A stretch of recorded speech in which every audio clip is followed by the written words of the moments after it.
Hi, everyone. I'm Jamie Poisson.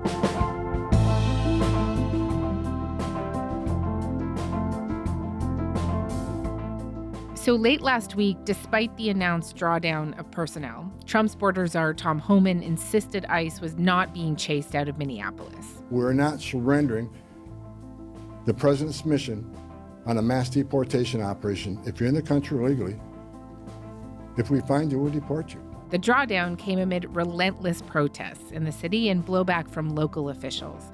And it came with a plea from Homan to stop what he called the resistance. Ask for calm in the community and to end the resistance, the impediment, the interference. Again, protest. But stop impeding, stop interfering, stop violating the law, because we will arrest you. Today on the show, we wanted to take a step back and look at the response that we witnessed from regular Americans and local officials to thousands of ICE agents flooding Minneapolis. Did civic protest affect change? And if so, what can the rest of the country learn? Robert Worth is here today. He is a contributing writer for The Atlantic, and he spent some time in Minneapolis last month to report on the protests.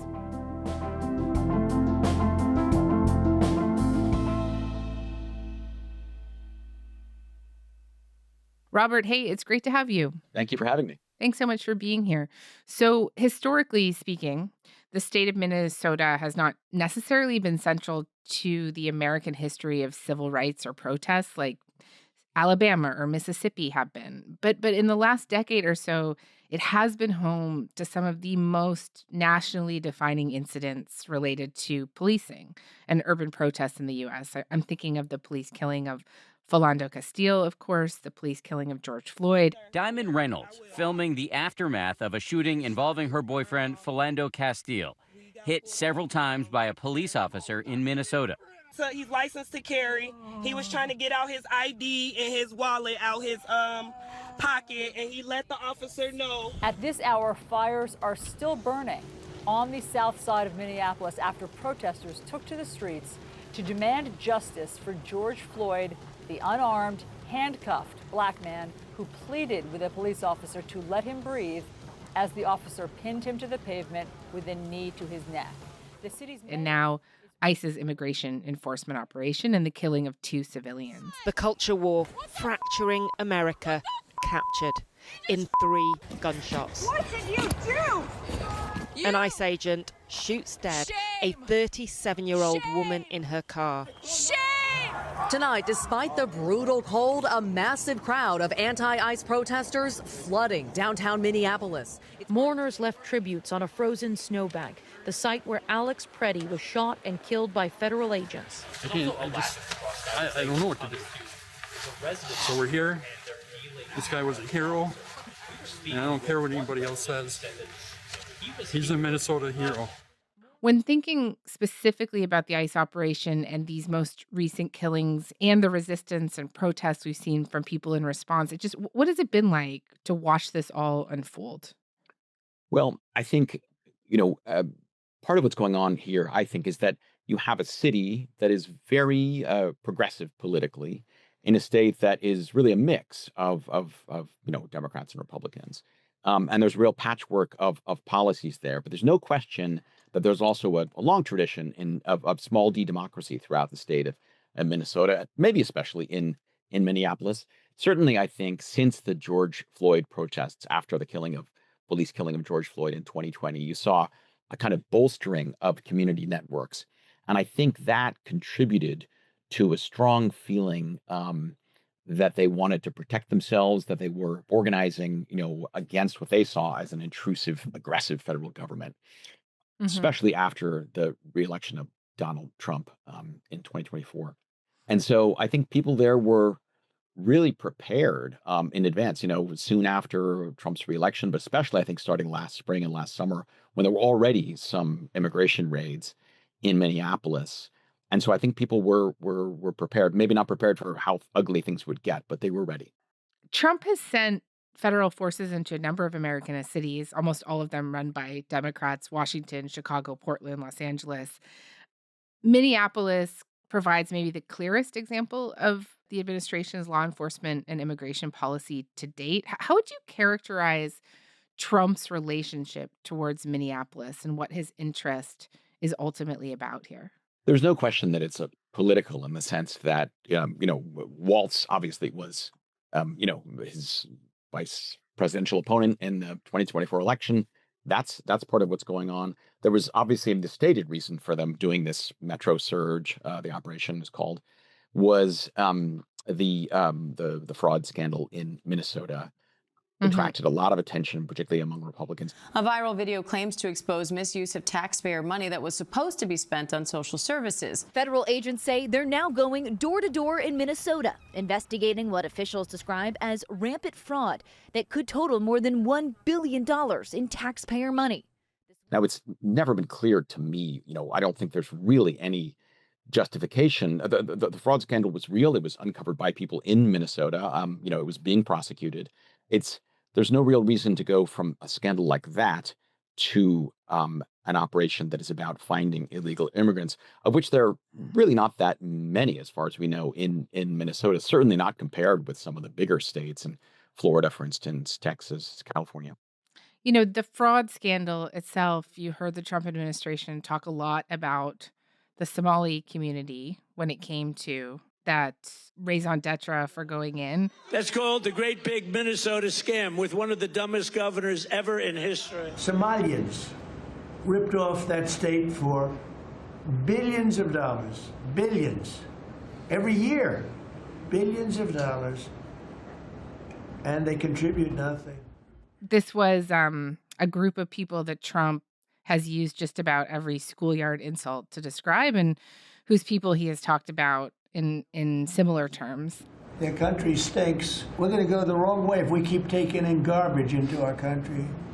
Ilhan Omar is garbage. She's garbage. Her friends are garbage. We don't want them in our country. Let them go back to where they came from and fix it. Is it clear whether there have been any large-scale deportations of Somalis from Minneapolis in recent weeks? We don't really have clear numbers on who's been deported. We have, very limited numbers. Of the numbers that we have, I think many of those people are people who actually had already served time for whatever crimes, and some of them actually weren't originally processed in Minnesota. So it's really hard to say exactly who we're talking about when we talk about these prosecutions.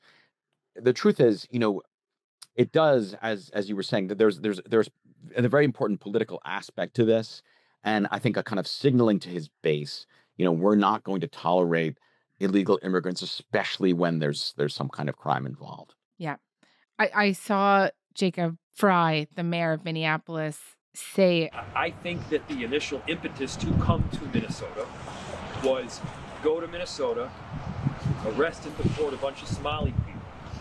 And then they get here and they realize that the Somali people that would be arrested or deported are all illegal. They're American citizens. You can't do that. And so there's not like some meat packing plant or factory where you can go and get a bunch of Somalis. And then they turned their ire towards our Latino community and other immigrants. Is that an assessment that you're compelled to agree with? I think there's definitely something to it. Absolutely. I think there was a political case there. They thought the Trump administration thought I assume they thought this would win them some popularity with their base, and I think it was clumsy. I think they didn't really know what they were doing. When if the goal is, as they've repeatedly said, to arrest the maximum number of illegal immigrants, and especially focusing on those who have committed crimes, they're simply not in the right place. To send 2,500 ICE agents to this city doesn't really make any sense. Mm-hmm. And it's interesting, I think we'll see soon. We'll get a better sense soon of how this plays with the electorate and specifically with Republicans.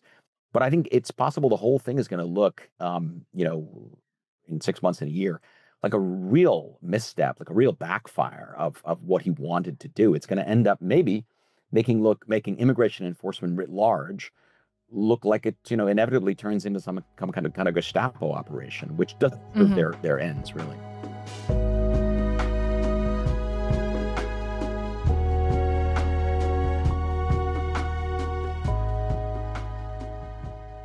I want to talk with you more about the response. So you mentioned that there were people who had been getting ready for this months ago. It seemed to me, just watching this from Canada, that there was this pretty ad hoc resistance movement that began to grow on the ground in Minneapolis. Protests, of course, but also like really more sophisticated, organized forms of resistance. The enforcement actions have been disrupted by activists who've launched an organized resistance movement. They shadow officers through the city, blowing whistles to alert neighbors and slowing their movements. U.S. citizens putting their bodies between ICE agents and immigrants, obstructing ICE agents in all kinds of ways, setting up roadblocks and more. Would you describe the civilian response to Trump's campaign in Minneapolis for me? What kind of things did you see? Well, part of it is that there was a spectrum of politics here. There are people who were committed leftists and progressives who, are opposed to deporting any illegal immigrants, I suppose. I know that that's part of what's going on. And some of those were probably the most engaged people.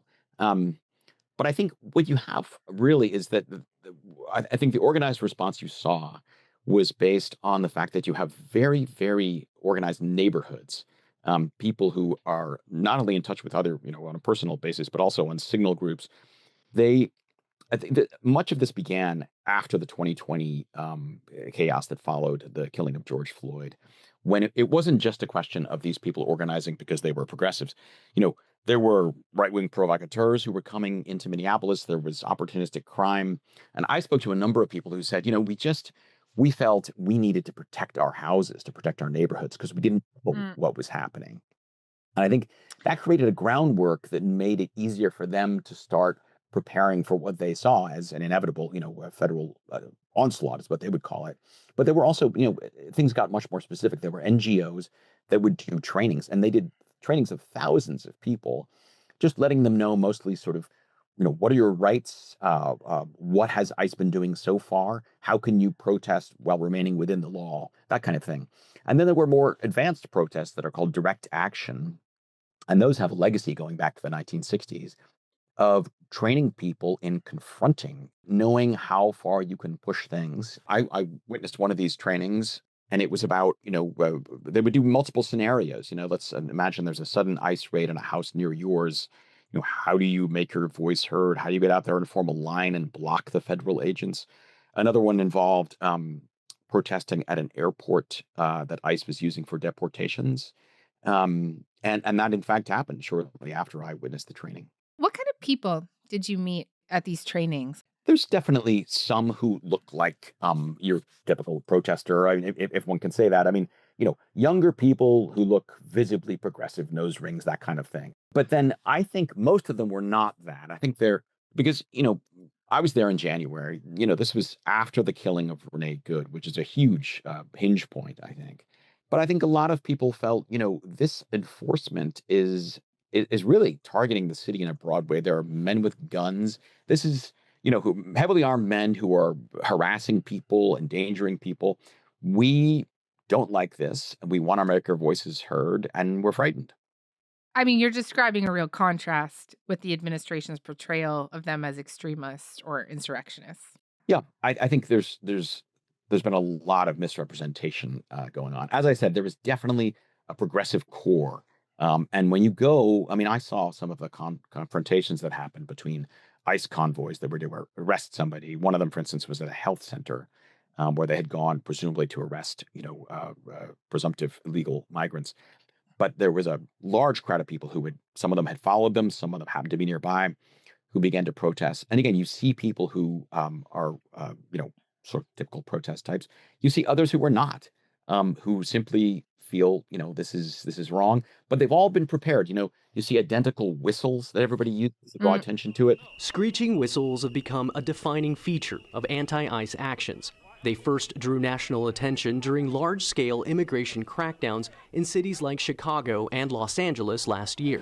Activists here in Minnesota say the sound these whistles make travels faster than a text message, alerting neighbors of when immigration agents are nearby. Supporters say they buy people time. Critics? You see almost everyone there using their cell phones to record what's going on. And again, that was very much a part of the trainings that I witnessed. The idea is you are legal observers.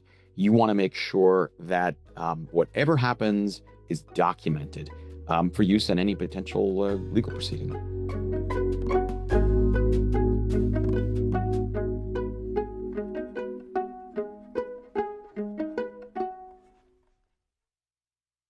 I wonder if we could go through just a few more examples of some of the stuff that you saw residents of Minneapolis doing. Like, I'm thinking about like noise demonstrations or stuff that I've seen some people do outside schools. You mentioned tracking ICE's movements. Just if you could just elaborate a little bit more. So in terms of the ICE convoys themselves, the ICE is based at a building called the Whipple Federal Building in the Twin Cities, and there are people protesting there pretty much all day long. A growing group of protesters, many of which held signs, blew whistles, and yelled at federal agents leaving and arriving at the Whipple Building. And despite the incredible cold temperatures, there are also people who are nearby in cars watching for the ICE convoys to come out, and then they chase them to wherever they're going. And sometimes it's pretty hair-raising. I mean, I didn't participate in that kind of chase, but I know people who did. And, sometimes the ICE convoys, wishing to get rid of these people, would blow through many red lights, and people chasing them would do the same. And the idea is because they want to be there, because these ICE raids were often very brief. They'd arrive at a house or at a health center or whatever it might be, and they jump out. They want to get their business done, to arrest someone, get them into the cars, and get out of there. So the observers want to get there as quickly as possible. That is one thing that's going on. I should make clear, it's not just about ICE doing enforcement. Because of the anxiety about this, the whole city of Minneapolis is elaborately organized, again, to monitor, to protect, and observe. And for instance, very often you'll be near a school and you'll see someone standing across this, looks like an ordinary observer. In fact, these are people who, they have whistles, they have a cell phone, they are checking in with each other. I mean, one morning I was outside a school, saw a guy like this, began talking to him. Almost immediately, another observer came up and said, hi, what's going on? Checked in just in case I was an ICE agent, because they told me that they had heard about ICE agents posing as journalists. So the whole city is activated in some way. Again, not just to chant and scream and protest, but to monitor everything that's going on. And that's particularly true when you're talking about children. I think one of the things that helped to broaden these protests from their progressive core was the recognition that ICE agents are doing arrests outside of school. All the children see that, not just the one whose parents are being targeted. And so I think there's a feeling that we don't want our kids to be exposed to that kind of thing.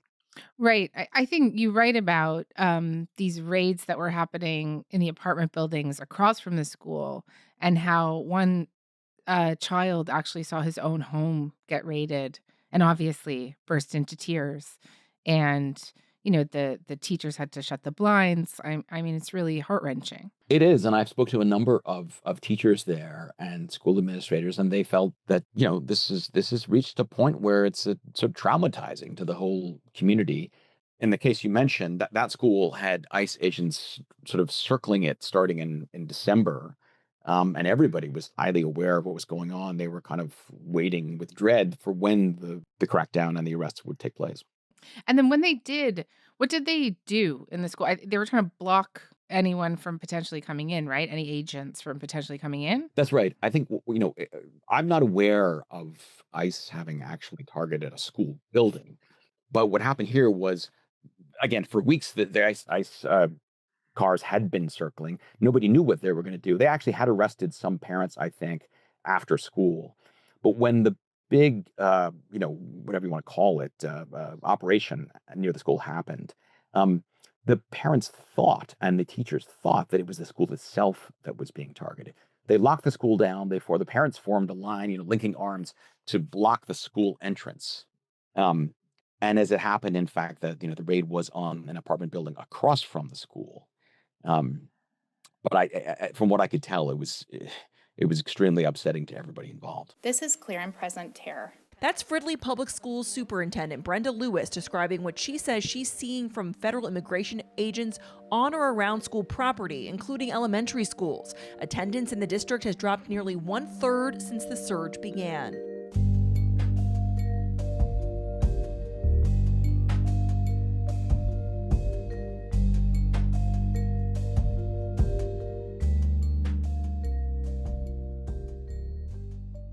It's worth, I think, us talking about the fact that this resistance campaign on the ground in Minneapolis wasn't just civilians. I mean, we're talking about school officials, but it also included state officials, city leaders, churches, unions, even local police, all pushing in the same direction. I mean, the chief of police called the death of Renee Good predictable, and it's also entirely preventable.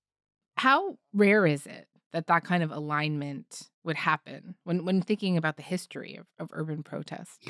I think that's a big part of what made Minneapolis so distinctive. You'd had certainly protests in other cities, but Minneapolis does have this progressive political tradition. And so you had the city officials really line up. And this is a city where there was quite a bit of tension between the mayor, Jacob Fry, and the city council previously. But there was no daylight between them once ICE was in town. And also, there are city ordinances that prevent, government employees from working with ICE. That's not true necessarily in the rest of the state. Minnesota is kind of a patchwork of different policies.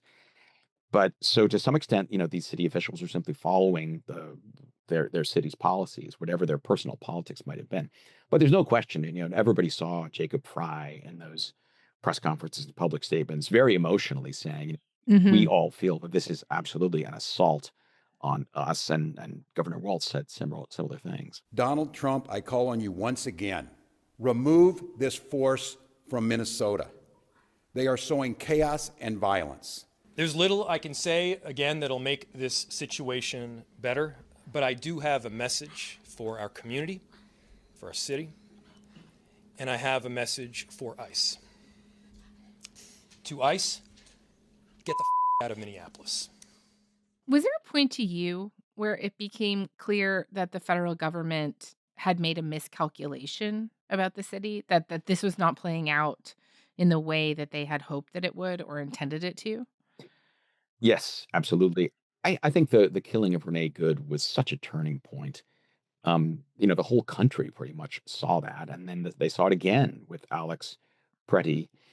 People saw not only what looked like someone just being without justification, just murdered, but they also saw the lack of training on the part of a lot of these ICE agents, not just with those killings, although that's where obviously it was most extreme. But even in some of the smaller nonviolent encounters, these people kind of looked clumsy. And I think, there was a feeling that this is not a well-organized operation. And then at a certain point, you saw, Republicans pushing back. There was Chris Madel, this guy a lawyer who was running for governor as a Republican, and he stopped his campaign. He recorded a video that was widely shared on which he said, as a Republican, and this is a guy, by the way, a lawyer who's represented cops a lot as part of his work. And he said, as a Republican, I cannot be associated with this. United States citizens, particularly those of color, live in fear. United States citizens are carrying papers to prove their citizenship. That's wrong. ICE has authorized its agents to raid homes using a civil warrant that need only be signed by a Border Patrol agent. That's unconstitutional and it's wrong. That to me was a real threshold where it just seemed clear that this was not what the Trump administration had expected. And that's when you started to see Trump, changing his tune a little bit. While trying, the administration, I think, was trying hard to signal to both camps, right? They were saying to their own followers, they were saying, we're not backing down. Those guys are the bad guys. But they were also saying, okay, we'll try to soften this a bit.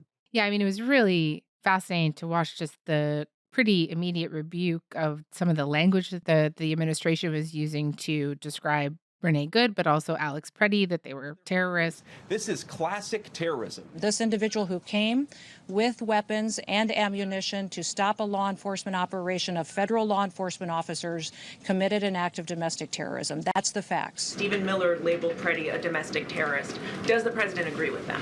Look, as I've said, I have not heard the president characterize Mr. Preddy in that way. However, I have... The public polling on this across the country has also been pretty astounding. I mean, you have fans at wrestling matches chanting F ICE. It does not seem popular at all with the American people at the moment. Despite this, Tom Homan did this presser in Minnesota last week. He says that we will draw down 700 people effective today. 700 law enforcement personnel. And let me be clear, President Trump fully intends to achieve mass deportations during this administration, and immigration enforcement actions will continue every day throughout this country. My goal with the support of President Trump is to achieve a complete drawdown and end this surge as soon as we can. Do you see it as a retreat or not, right? There are still 2,000 agents that remain. It is, at a minimum, a change of tone and to some extent a change of the way that they're doing these operations. There are fewer of the large operations going on, according to what I'm told. And they're trying to do more targeted stuff, like, showing up at a house with a smaller group of agents to arrest a single person. That's my understanding. And that makes it a little bit harder for the monitors to chase them every time. What they hope for, I think, is to have fewer scenes, fewer confrontations.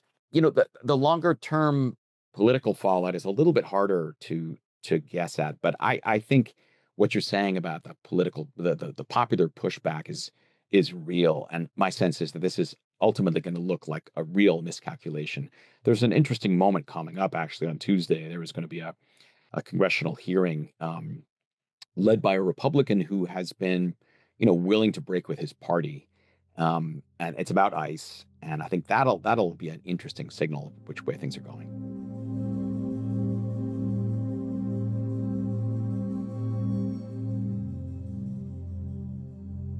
Minnesota will not be the last city to undergo this kind of deportation operation.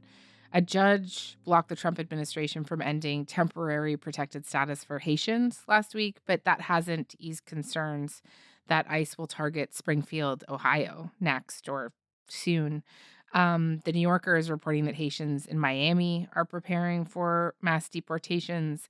At the same time, Trump said last week that there are lessons to be taken away from all that has happened in Minneapolis. I learned that maybe we can use a little bit of a softer touch, but you still have to be tough. These are criminals. We're dealing with really hard criminals.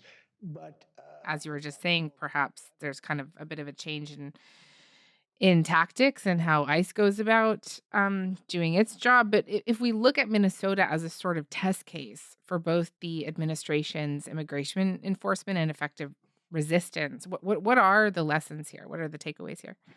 I think a lot of the people in Minneapolis, the people who were protesting ICE and monitoring ICE, are hoping that their tactics will spread. I spoke to one woman who works for an NGO who was involved with some of the trainings that I mentioned earlier. And she said, I'm so proud that Minneapolis gets to tame the federal beast. That might be a little bit of wishful thinking. The federal beast is pretty powerful. But there's a real hope that some of that will spread. And other states, other cities don't necessarily have the background of small d democracy and mutual aid that Minneapolis does, but I think there's no question that there are activists elsewhere who would like to emulate that. On the government side, I think to the extent that what they really want to do is just maximize the number of illegal immigrants they detain, I think they will have learned something here, that it doesn't help to have this kind of ugly, violent conflict going on in the streets. But I think we also have to ask, what are their real goals? Do they want, in fact, to intimidate people? Is there some performative cruelty here? I don't think we can count that out. And I think we need to take into account that immigration enforcement, the large-scale deportations remain very popular among Republicans. And broadly, fairly popular among Americans. It's just a question of how it's done. So I think there are a lot of questions about, how this is going to go forward. Robert, thank you so much for this. Really appreciate it. Sure. Happy to be here.